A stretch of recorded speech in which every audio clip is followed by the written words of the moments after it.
La Bible Louis II. Introduction aux Lamentations de Jérémie. Les discours des prophètes ont été les chefs-d'œuvre de ce qu'on appelle en littérature le genre oratoire. Les lamentations de Jérémie peuvent être considérées comme ce qu'il y a de plus élevé et de plus parfait dans le genre élégiaque. Le livre ainsi nommé comprend 5 complaintes qui ont pour sujet la ruine de Jérusalem et la destruction du peuple de Dieu par le roi des Babyloniens, Nebuchadnezzar. Les Hébreux nomment ce livre Eka, terme qui signifie comment, parce que c'est par ce mot que commence le premier chant. C'est un usage juif de nommer les livres d'après le mot ou d'après le sujet initial. Les traducteurs grecs, les Septante, ont appelé le livre qui nous occupe Trenoi, c'est-à-dire chant funèbre. La version latine, la Vulgate, lui a donné le nom de Lamentation, qui a passé dans notre langue. Chez les rabbins, il est souvent appelé Kinot, c'est-à-dire complainte. Ce nom est appliqué, en 2 Samuel 1,17, à l'élégie composée par David sur la mort de Saül et de Jonathan. Le prophète emploie lui-même plusieurs fois ce terme dans le livre de ses prophéties.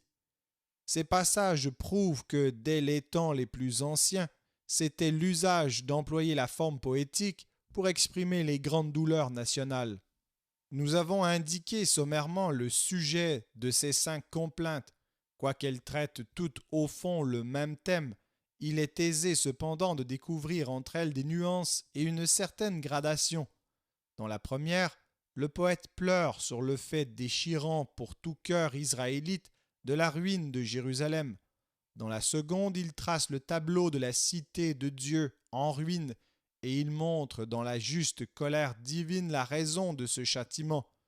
Dans la troisième, l'auteur, comme représentant de l'Israël fidèle, médite sur cette dispensation extraordinaire. Soumission au saint jugement de Dieu, confiance en son inépuisable miséricorde, tels sont les sentiments que fait naître en lui cette heure de profond recueillement. Dans les 2 premiers chants, sa douleur paraissait rester sans consolation. Avec le troisième, la clarté commence à luire dans son cœur. La plainte aboutit à une filiale prière. C'est certainement ici, dans l'intention de l'auteur, le point culminant du livre entier. Au chapitre 4e, l'auteur se replonge dans le souvenir de toutes les horreurs de ce siège par lequel la population de la ville sainte a dû passer. Enfin, dans le 5e, il décrit la misère actuelle des habitants du pays à la suite de la conquête. La tradition juive attribue ce poème à Jérémie. On lit en tête des Lamentations, dans la version des Septante, la note suivante. Et il arriva, après qu'Israël eut été emmené en captivité et que Jérusalem eut été dévastée, que Jérémie s'assit en pleurant et prononça cette complainte sur Jérusalem et dit « Nous n'insisterons pas sur les traits secondaires de ce tableau qui peuvent être simples affaires d'imagination, mais cette indication si précise de l'auteur paraît provenir d'une tradition positive. L'historien Joseph, qui était de Palestine, dit que Jérémie composa pour les funérailles du roi Josias une complainte qui a été conservée jusqu'à ce jour. Il est bien évident que ces derniers mots se rapportent au livre des Lamentations et que Joseph s'est trompé en lui donnant pour sujet la mort de Josias et la prise de Jérusalem qui suivit cette catastrophe. Mais cette parole n'en prouve pas moins que la tradition juive attribuait ce poème à Jérémie. Nous retrouvons d'ailleurs cette même donnée dans d'autres écrits juifs assez anciens. Plusieurs modernes contestent la vérité de cette tradition et attribuent notre poème à quelques disciples de Jérémie ou à Baruch son secrétaire.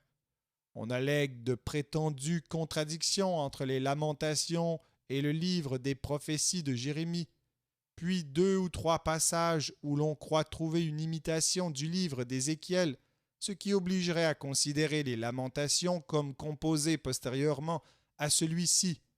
Enfin, l'absence de certaines expressions familières à Jérémie. Aucune de ces raisons ne suffit pour fonder une conviction opposée à la tradition. Il est plus difficile de se prononcer sur le moment précis où l'auteur a composé cet admirable poème. Serait-ce, comme on le dit souvent, sur les ruines encore fumantes de la ville sainte, avant le départ des Juifs et de Jérémie pour l'Égypte? Nous avons peine à croire qu'une œuvre d'art d'un travail aussi soigné et même compliqué ait été composée dans des circonstances si agitées et si difficiles. Encore moins pourrions-nous en placer avec plusieurs la composition dans le mois qui s'écoula entre la prise de Jérusalem et la destruction de la ville. Ce n'est qu'à une certaine distance des faits que l'on peut les contempler poétiquement et les décrire avec toutes les ressources de l'art. Il faut se garder de trouver un présent réel dans des tableaux qui n'ont pour le poète qu'une actualité idéale. Si Jérémie est bien l'auteur du poème, il nous paraît qu'il ne peut l'avoir composé qu'après être arrivé en un lieu de repos durant son séjour en Égypte, peu avant sa mort. Lors même que les lamentations de Jérémie ne contiennent pas de prophétie proprement dite, ce livre n'en appartient pas moins au ministère prophétique de ce serviteur de Dieu. Il avait tout fait, tout souffert pour prévenir le châtiment divin. Après que la verge avait frappé, son œuvre n'était pas achevée. Il lui restait à montrer à la partie épargnée et fidèle d'Israël comment elle devait courber la tête sous le jugement, et par l'aveu de ses fautes et l'espérance du relèvement, donner gloire à la fois à la justice et à la miséricorde divine. C'est ce que fait le prophète par sa parole et par son exemple. Le grand deuil national, ainsi transformé en prière, devenait la vraie, la salutaire préparation du rétablissement. En Dieu, on ne pleure pas seulement pour pleurer, mais pour se relever. Jamais le patriotisme n'a paru sous une forme à la fois plus ferme et plus tendre que dans ce poème. On voit bien ici que celui-là seul aime véritablement sa patrie, qui aime Dieu par-dessus tout, et qui aime par conséquent son peuple pour Dieu. C'est cet amour saint qui a fait de Jérémie à la fois le plus pessimiste et le plus optimiste des patriotes, puisque ne s'étant pas fait illusion un instant sur la certitude de la catastrophe imminente, il n'a pas désespéré un instant non plus de la toute-puissance du secours divin.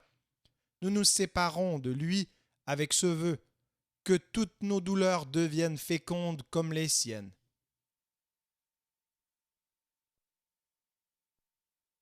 Les lamentations de Jérémie, chapitre 1. Et quoi? Elle est assise solitaire, cette ville si peuplée. Elle est semblable à une veuve, grande entre les nations, souveraine parmi les États. Elle est réduite à la servitude. Elle pleure durant la nuit, et ses joues sont couvertes de larmes. De tous ceux qui l'aimaient, nul ne la console. Tous ses amis lui sont devenus infidèles. Ils sont devenus ses ennemis. Juda est en exil, victime de l'oppression et d'une grande servitude. Il habite au milieu des nations, et il n'y trouve point de repos.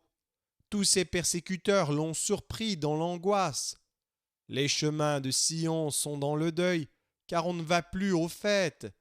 Toutes ses portes sont désertes, ses sacrificateurs gémissent, ses vierges sont affligées, et elle est remplie d'amertume. Ses oppresseurs triomphent, ses ennemis sont en paix, car l'Éternel l'a humilié à cause de la multitude de ses péchés. Ses enfants ont marché captifs devant l'oppresseur. La fille de Sion a perdu toute sa gloire. Ses chefs sont comme des cerfs qui ne trouvent point de pâture et qui fuient sans force devant celui qui les chasse. Au jour de sa détresse et de sa misère, Jérusalem s'est souvenu de tous les biens dès longtemps son partage. Quand son peuple est tombé sans secours sous la main de l'oppresseur, ses ennemis l'ont vu et ils ont ri de sa chute. Jérusalem a multiplié ses péchés, c'est pourquoi elle est un objet d'aversion. Tous ceux qui l'honoraient la méprisent en voyant sa nudité. Elle-même soupire et détourne la face. La souillure était dans les pans de sa robe, et elle ne songeait pas à sa fin. Elle est tombée d'une manière étonnante, et nul ne la console. Vois ma misère, ô Éternel, quelle arrogance chez l'ennemi. L'oppresseur a étendu la main sur tout ce qu'elle avait de précieux. Elle a vu pénétrer dans son sanctuaire les nations auxquelles tu avais défendu d'entrer dans ton assemblée.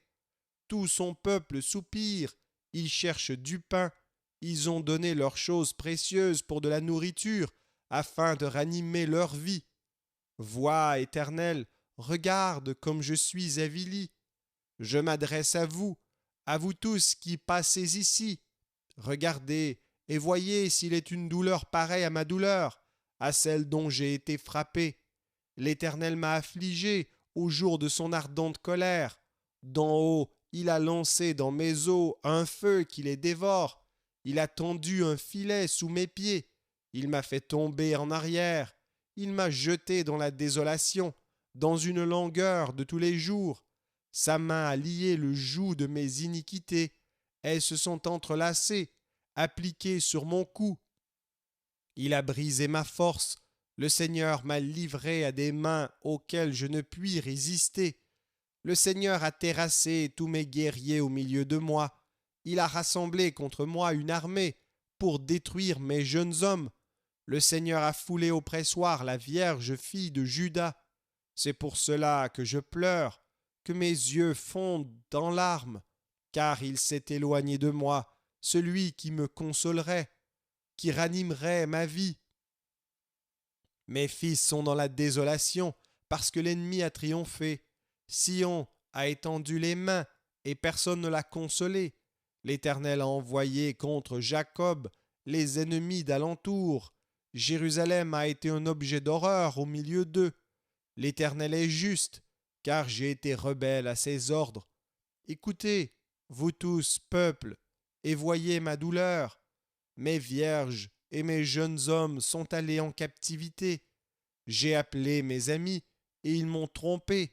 Mes sacrificateurs et mes anciens ont expiré dans la ville. Ils cherchaient de la nourriture afin de ranimer leur vie. Éternel, regarde ma détresse. Mes entrailles bouillonnent. Mon cœur est bouleversé au-dedans de moi, car j'ai été rebelle. Au-dehors, l'épée a fait ses ravages. Au-dedans, la mort. On a entendu mes soupirs, et personne ne m'a consolé. Tous mes ennemis ont appris mon malheur. Ils se sont réjouis de ce que tu l'as causé. Tu amèneras, tu publieras le jour où ils seront comme moi. Que toute leur méchanceté vienne devant toi, et traite-les comme tu m'as traité, à cause de toutes mes transgressions. Car mes soupirs sont nombreux, et mon cœur est souffrant.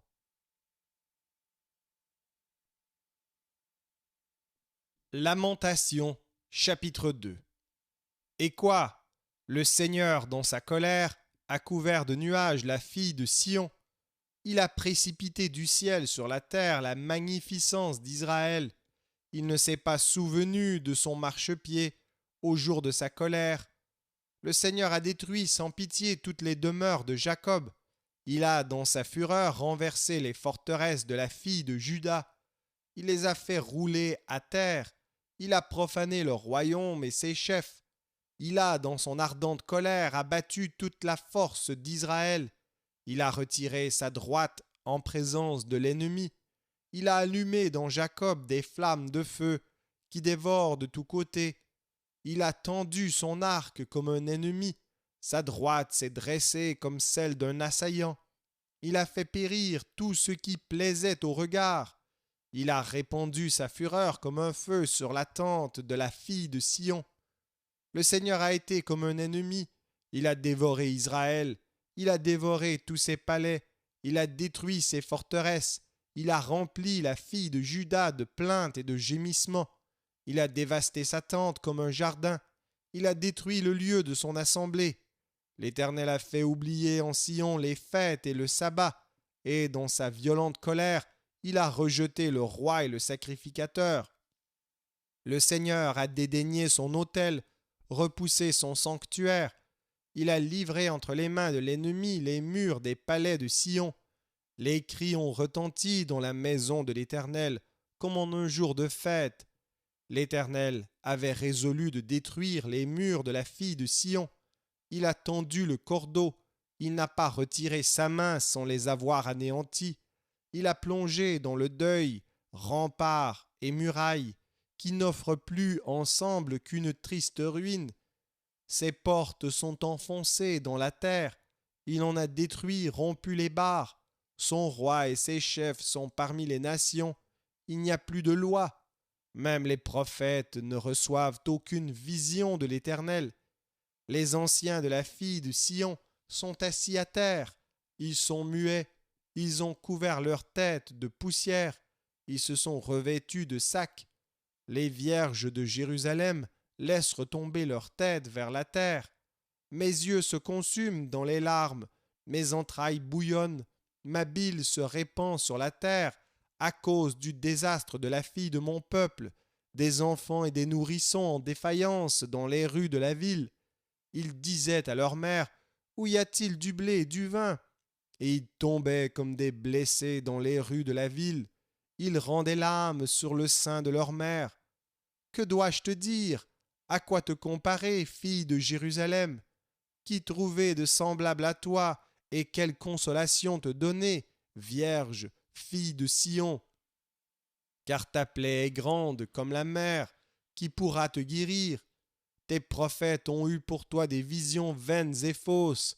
Ils n'ont pas mis à nu ton iniquité, afin de détourner de toi la captivité. Ils t'ont donné des oracles mensongers et trompeurs. Tous les passants battent des mains sur toi. Ils sifflent, ils secouent la tête contre la fille de Jérusalem. Est-ce là cette ville qu'on appelait une beauté parfaite, la joie de toute la terre? Tous tes ennemis ouvrent la bouche contre toi. Ils sifflent, ils grincent des dents. Ils disent: nous l'avons englouti. C'est bien le jour que nous attendions. Nous l'avons atteint, nous le voyons. L'Éternel a exécuté ce qu'il avait résolu. Il a accompli la parole qu'il avait dès longtemps arrêtée. Il a détruit sans pitié. Il a fait de toi la joie de l'ennemi. Il a relevé la force de tes oppresseurs. Leur cœur crie vers le Seigneur. Mur de la fille de Sion, répand jour et nuit des torrents de larmes. Ne te donne aucun relâche, et que ton œil n'ait point de repos. Lève-toi, pousse des gémissements à l'entrée des veilles de la nuit. Répands ton cœur comme de l'eau en présence du Seigneur. Lève tes mains vers lui pour la vie de tes enfants qui meurent de faim au coin de toutes les rues. Vois, Éternel, regarde qui tu as ainsi traité. Fallait-il que des femmes dévorassent le fruit de leurs entrailles, les petits enfants, objets de leur tendresse? Que sacrificateurs et prophètes fussent massacrés dans le sanctuaire du Seigneur? Les enfants et les vieillards sont couchés par terre dans les rues. Mes vierges et mes jeunes hommes sont tombés par l'épée. Tu as tué au jour de ta colère, tu as égorgé sans pitié, tu as appelé de toutes parts sur moi l'épouvante, comme à un jour de fête. Au jour de la colère de l'Éternel, il n'y eut ni réchappé ni survivant. Ceux que j'avais soignés et élevés, mon ennemi les a consumés.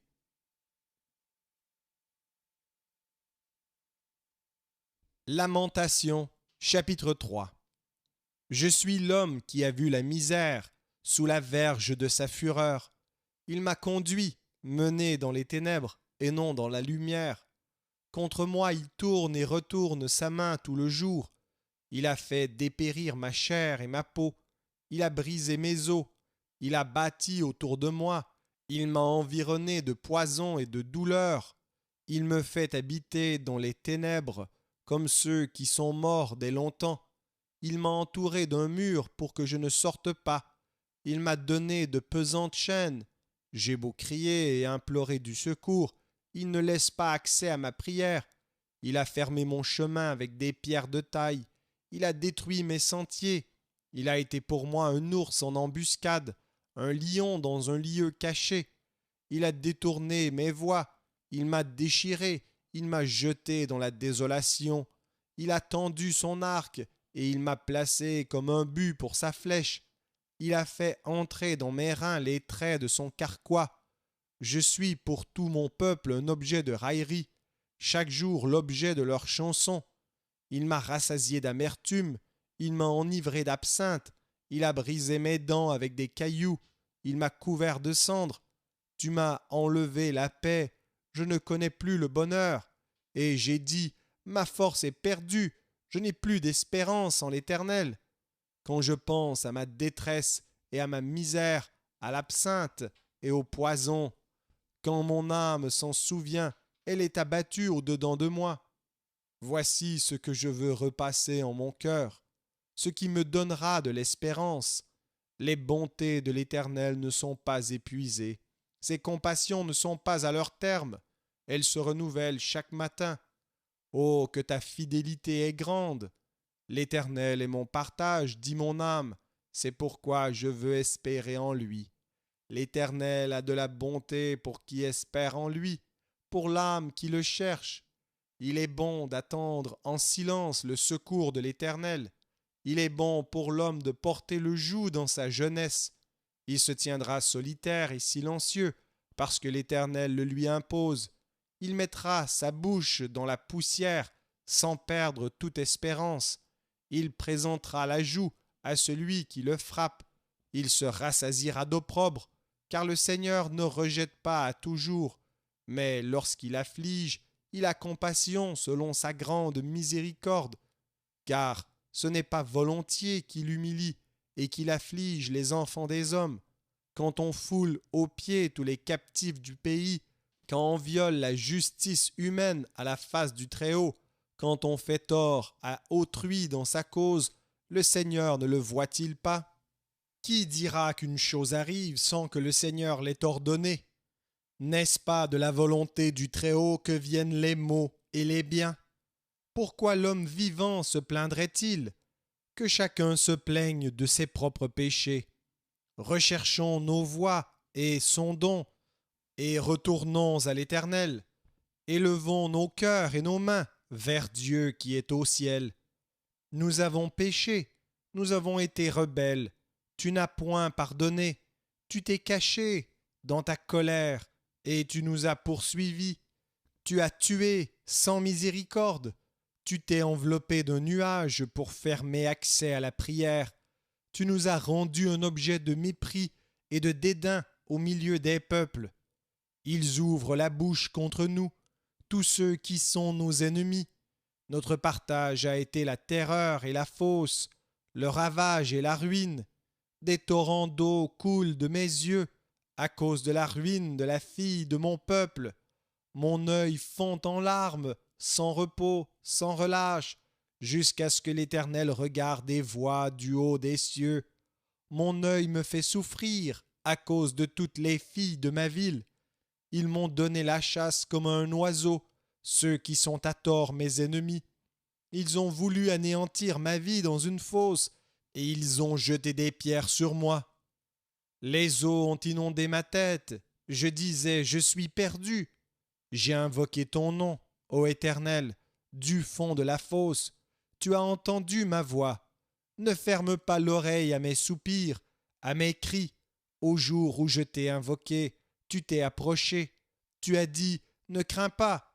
Seigneur, tu as défendu la cause de mon âme. Tu as racheté ma vie. Éternel, tu as vu ce qu'on m'a fait souffrir. Rends-moi justice. Tu as vu toute leur vengeance, tout leur complot contre moi, Éternel. Tu as entendu leurs outrages, tout leur complot contre moi, les discours de mes adversaires et les projets qu'ils formaient chaque jour contre moi. Regarde quand ils sont assis et quand ils se lèvent. Je suis l'objet de leurs chansons. Tu leur donneras un salaire, ô Éternel, selon l'œuvre de leurs mains. Tu les livreras à l'endurcissement de leur cœur, à ta malédiction contre eux. Tu les poursuivras dans ta colère, et tu les extermineras de dessous les cieux, ô Éternel.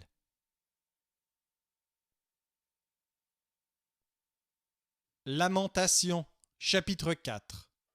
Et quoi? L'or a perdu son éclat, l'or pur est altéré, Les pierres du sanctuaire sont dispersées au coin de toutes les rues. Les nobles fils de Sion, estimés à l'égal de l'or pur, sont regardés, hélas, comme des vases de terre, ouvrage des mains du potier. Les chacals même présentent la mamelle. Ils allaitent leurs petits, mais la fille de mon peuple est devenue cruelle comme les autruches du désert. La langue du nourrisson s'attache à son palais, desséché par la soif. Les enfants demandent du pain et personne ne leur en donne. Ceux qui se nourrissaient de mets délicats périssent dans les rues. Ceux qui étaient élevés dans la pourpre embrassent les fumiers. Le châtiment de la fille de mon peuple est plus grand que celui de Sodome, détruite en un instant, sans que personne ait porté la main sur elle. Ses princes étaient plus éclatants que la neige, plus blancs que le lait. Ils avaient le teint plus vermeil que le corail. Leur figure était comme le saphir, leur aspect plus sombre que le noir. On ne les reconnaît pas dans les rues. Ils ont la peau collée sur les os, sèche comme du bois. Ceux qui périssent par l'épée sont plus heureux que ceux qui périssent par la faim, qui tombent exténués, privés du fruit des champs.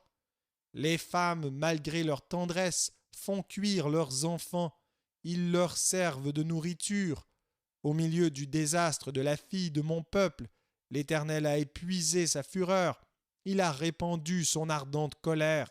Il a allumé dans Sion un feu qui en dévore les fondements. Les rois de la terre n'auraient pas cru, aucun des habitants du monde n'aurait cru que l'adversaire, que l'ennemi entrerait dans les portes de Jérusalem. Voilà le fruit des péchés de ses prophètes, des iniquités de ses sacrificateurs, qui ont répandu dans son sein le sang des justes. Ils erraient en aveugles dans les rues, souillés de sang, on ne pouvait toucher leurs vêtements. Éloignez-vous, impurs, leur criait-on. Éloignez-vous, éloignez-vous, ne nous touchez pas. Ils sont en fuite, ils errent çà et là.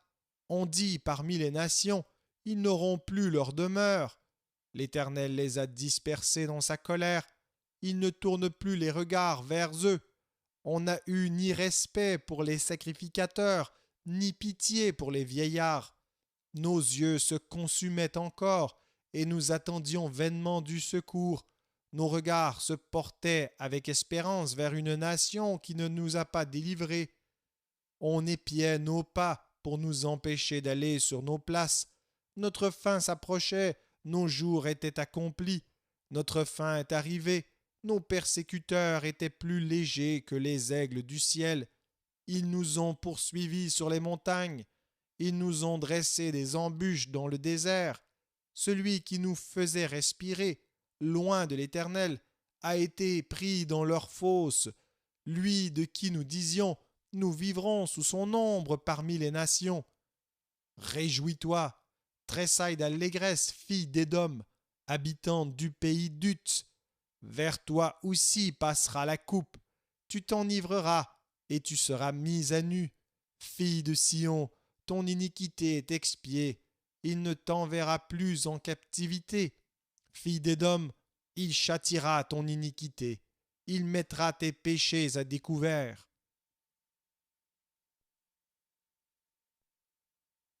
Lamentation, chapitre 5. Souviens-toi, Éternel, de ce qui nous est arrivé. Regarde, vois notre opprobre. Notre héritage a passé à des étrangers, nos maisons à des inconnus. Nous sommes orphelins, sans père. Nos mères sont comme des veuves. Nous buvons notre eau à prix d'argent. Nous payons notre bois. Nous sommes poursuivis, le joug sur le cou. Nous sommes épuisés. Nous n'avons point de repos. Nous avons tendu les mains vers l'Égypte, vers la Syrie, pour nous rassasier de pain. Nos pères ont péché, ils ne sont plus, et c'est nous qui portons la peine de leurs iniquités. Des esclaves dominent sur nous, et personne ne nous délivre de leurs mains. Nous cherchons notre pain au péril de notre vie, devant l'épée du désert. Notre peau est brûlante comme un four, par l'ardeur de la faim. Ils ont déshonoré les femmes dans Sion, les vierges dans les villes de Juda. Des chefs ont été pendus par leurs mains. La personne des vieillards n'a pas été respectée.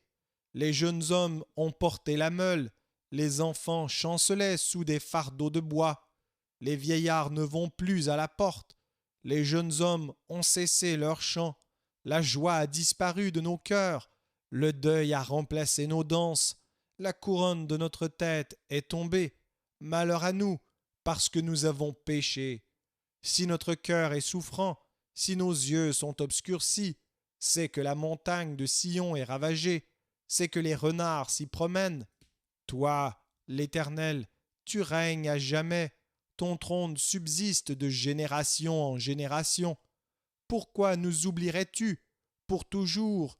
Nous abandonnerais-tu pour de longues années? Fais-nous revenir vers toi, ô Éternel, et nous reviendrons. Donne-nous encore des jours comme ceux d'autrefois. Nous aurais-tu entièrement rejetés et t'irriterais-tu contre nous jusqu'à l'excès?